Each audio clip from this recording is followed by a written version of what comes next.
Um terremoto assustou moradores de Caruaru, em Pernambuco, na madrugada de 8 de fevereiro. Também em Jacobina, na Bahia, diversos tremores de terra foram registrados. Tudo isso no mês em que terremotos devastadores atingiram a Turquia e a Síria, causando a morte de mais de 47 mil pessoas. Afinal de contas, é possível um terremoto tão devastador atingir o Brasil? Por que a Terra tem tremido também aqui no Brasil? Quer saber a resposta? Então, vem comigo. Seja bem-vindo ao canal Tudo sobre Geografia. Eu sou o professor Bruno Barros e aqui nós fazemos vídeos sobre astronomia, fenômenos da natureza e aulas de geografia. Se você tem interesse nesse tipo de assunto, já se inscreve no canal e deixa o seu like para fortalecer a nossa comunidade educativa aqui no YouTube. Neste vídeo vamos analisar os terremotos que vêm ocorrendo no Brasil e no mundo.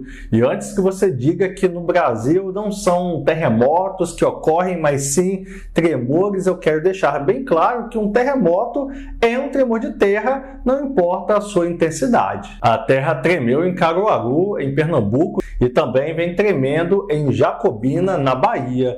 E eu já fiz diversos vídeos aqui no canal analisando terremotos em Minas Gerais, no Rio Grande do Norte, e também no estado do Acre. Muitos estão assustados com esses tremores aqui no Brasil devido ao forte terremoto que ocorreu na Turquia e na Síria no início deste mês. Então já comenta aí se você tem medo que um forte terremoto ocorra aqui no Brasil também. Você acha possível um terremoto de grande intensidade atingir o Brasil? Comenta aí, pois a sua opinião é sempre muito importante. Neste vídeo, nós vamos analisar os recentes terremotos no Brasil, como o que ocorreu em Caruaru, em Pernambuco, e também o de Jacobina, na Bahia. Vamos também trazer atualizações sobre o terremoto na Turquia e na Síria, e uma explicação para explicar por que um terremoto tão devastador ocorreu. Vamos responder a seguinte pergunta: pode um terremoto de grandes proporções atingir o Brasil? Então você precisa assistir esse vídeo até o final. Vamos começar então analisando o terremoto que ocorreu em Caruaru, em Pernambuco, na madrugada da quarta-feira, dia 8 de fevereiro, pouco depois da meia-noite. A cidade de Caruaru, no agreste de Pernambuco, registrou um tremor de terra, de acordo com o Laboratório de Sismologia da Universidade Federal do Rio Grande do Norte. O fenômeno teve magnitude de 2,2 graus na escala Richter. O último evento de tremor de terra registrado no município foi no dia 13 de janeiro de 2023, um tremor de magnitude 1,3 graus na escala Richter. Nas redes sociais, moradores da cidade relataram que sentiram tremor em diversos bairros, como em Petrópolis, Indianópolis, Santa Rosa e Centro. Agora vamos analisar os tremores que vêm ocorrendo em Jacobina, na Bahia. Diversos tremores de terra foram registrados em Jacobina, no norte do estado, pelo Laboratório de Sismologia da Universidade Federal do Rio Grande do Norte, no domingo, dia 5 de fevereiro. Moradores relataram que suas casas pareciam que iam cair. Não há registro de mortos ou feridos, ainda bem. De acordo com o laboratório de sismologia citado, o tremor aconteceu por volta das 17h45, com magnitude preliminar calculada em 2,7 graus na escala Richter. O último evento divulgado por este laboratório no município de Jacobina foi no dia 22 de janeiro, com magnitude calculada em 1,7 graus. E qual foi a causa desses tremores no nordeste do Brasil?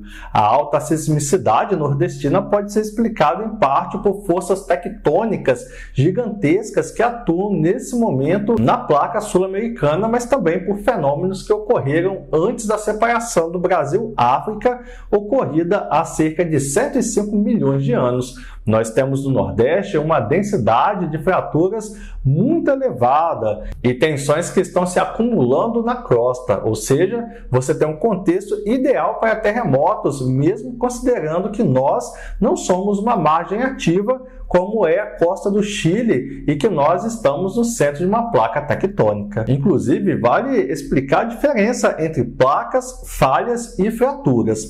A crosta terrestre, que é uma camada rochosa relativamente fina, não é uniforme e apresenta uma série de divisões. As maiores e mais conhecidas são as placas tectônicas, gigantescos blocos de rocha de proporções continentais e que estão em lenta, mas constante movimentação sobre uma camada de magma, ou seja, lava vulcânica chamada de manto. Por sua vez, as falhas são rupturas de blocos de rocha de uma placa tectônica que geralmente se manifestam em faixas estreitas da superfície. No Nordeste, a falha mais extensa é conhecida como Samambaia e atravessa parte do território do Rio Grande do Norte, tendo cerca de 38 km de extensão e, em média, 4 km de largura. Já as fraturas são quaisquer quebras de blocos de rocha, mesmo que esses não se manifestem na superfície e estejam, por vezes, situadas em pontos profundos da crosta. É incomum onde há um ou dois fenômenos geológicos, ou ambos, a atividade sísmica costuma ser maior. O principal desencadeador de um terremoto, contudo, é a liberação de tensão acumulada na crosta por conta dos movimentos das placas. No caso da placa sul-americana, há dois movimentos principais. Um na direção leste-oeste, que ao mesmo tempo nos afasta da África e nos faz colidir com a placa do Pacífico, e outro no sentido norte-sul. Para você entender, podemos fazer uma analogia para explicar melhor como as diferentes forças envolvidas nesse movimento da placa podem resultar em sismos. Vamos supor que você deseje tirar o sofá do lugar. Daí você aplica uma determinada quantidade de força e o sofá não sai do lugar, mas com aquela força que você está aplicando, o sofá está acumulando tensão. Então, o que acontece? Quando a força que você aplica for maior que esse coeficiente de atrito do sofá com o piso, ele sairá do lugar. A mesma coisa acontece com a crosta. Ela está acumulando tensão a todo momento porque a placa está migrando e essa tensão será liberada em forma de terremoto quando for maior que o coeficiente de atrito das falhas ou fraturas. Agora vamos analisar atualizações sobre o terrível terremoto que devastou a Turquia e a Síria no início deste mês. Um terremoto de magnitude 7,8 atingiu a Turquia e o noroeste da Síria na manhã da segunda-feira, dia 6 de fevereiro. Segundo o Serviço Geológico dos Estados Unidos, o tremor foi tão forte quanto um registrado no país no ano de 1939, que vitimou mais de 30 mil pessoas. A destruição deve-se em parte ao fato de a Turquia ficar espremida entre três placas tectônicas que se atritam: a da Eurásia ao norte, a da África ao sul e a da Anatólia. O terremoto foi seguido por mais de 40 tremores menores que sucederam o principal. Abalos rasos, como no início deste mês, têm mais chance de serem seguidos por eventos secundários do que aqueles mais profundos. Infelizmente, até o momento, mais de 47 mil pessoas foram vítimas fatais de tal evento catastrófico. Será que um terremoto assim, de grandes proporções, pode ocorrer no Brasil? O Brasil ocupa uma posição privilegiada no globo terrestre por estar no centro de uma placa tectônica, enquanto os grandes abalos ocorrem onde há o encontro delas. As chances de um grande terremoto, como o que atingiu a Turquia no dia 6 de fevereiro, acontecer no Brasil são remotas, mas infelizmente o país não está livre dos reflexos dos grandes abalos. A título de comparação, o primeiro tremor registrado na Turquia no início deste mês chegou a magnitude de 7,8 na escala Richter, uma das principais formas de medir a intensidade desses tremores. No Brasil também são registrados terremotos, porém de pequena intensidade. Por exemplo, no município de Jacobina, na Bahia, ocorreu um tremor de 2,7 de intensidade que nós estamos analisando.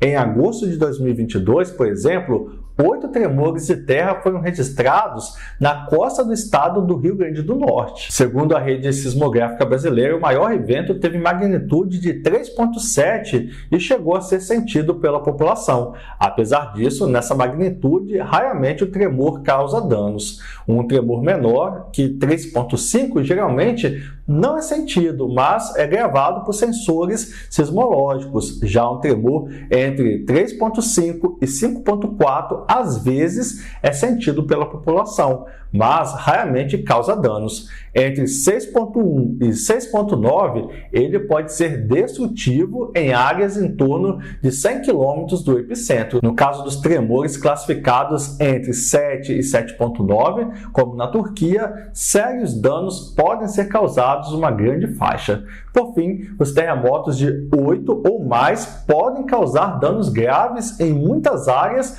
mesmo que estejam a centenas de quilômetros. Embora não haja limite para a escala, nunca houve terremotos com magnitude de 10 ou superior. Podemos sentir quando algum abalo sísmico tem epicentro na região dos Andes, como o Chile, o Peru e a Colômbia, que são os países onde acontecem os maiores tremores na América do Sul. Isso é preocupante, pois se um forte tremor lá enviar vibrações muito fortes para um grande centro aqui no Brasil, tipo uma capital, não temos estrutura para enfrentar um forte terremoto. Apesar disso, o Brasil ocupa uma posição privilegiada no globo por estar no centro de uma placa tectônica, a placa sul-americana, enquanto os grandes abalos ocorrem onde há o encontro delas. Apesar da intensidade ser menor, o Brasil também é atingido por abalos sísmicos que têm o epicentro aqui. Os tremores em território brasileiro ocorrem principalmente no Nordeste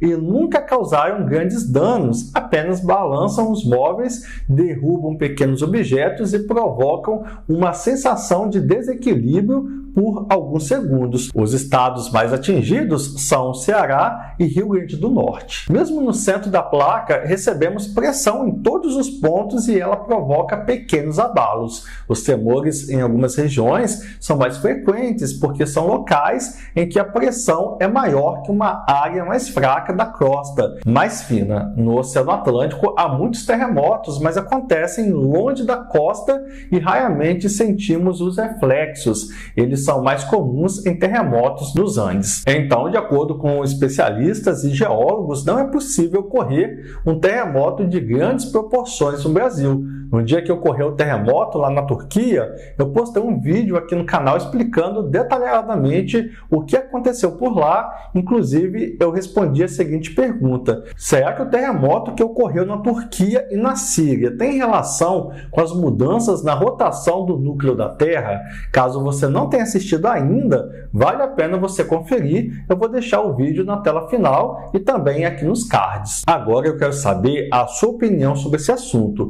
Você concorda com a linha de raciocínio apresentada aqui, que mostrou as causas para os fortes terremotos que atingiram a Turquia e a Síria? Você concorda com as explicações dadas sobre os tremores de terra aqui no Brasil? Você acha possível um forte terremoto assim ocorrer aqui no país? Comenta aqui embaixo, pois a sua opinião é sempre muito importante. E agora eu quero dizer para você que assistiu esse vídeo até aqui, que eu conto com você para compartilhar esse vídeo em suas redes sociais, envia no grupo da família, no grupo do trabalho, no grupo da escola. Vamos ajudar o maior número de pessoas a ter acesso ao nosso conteúdo educativo. Muito obrigado por assistir esse vídeo e até a próxima. Valeu!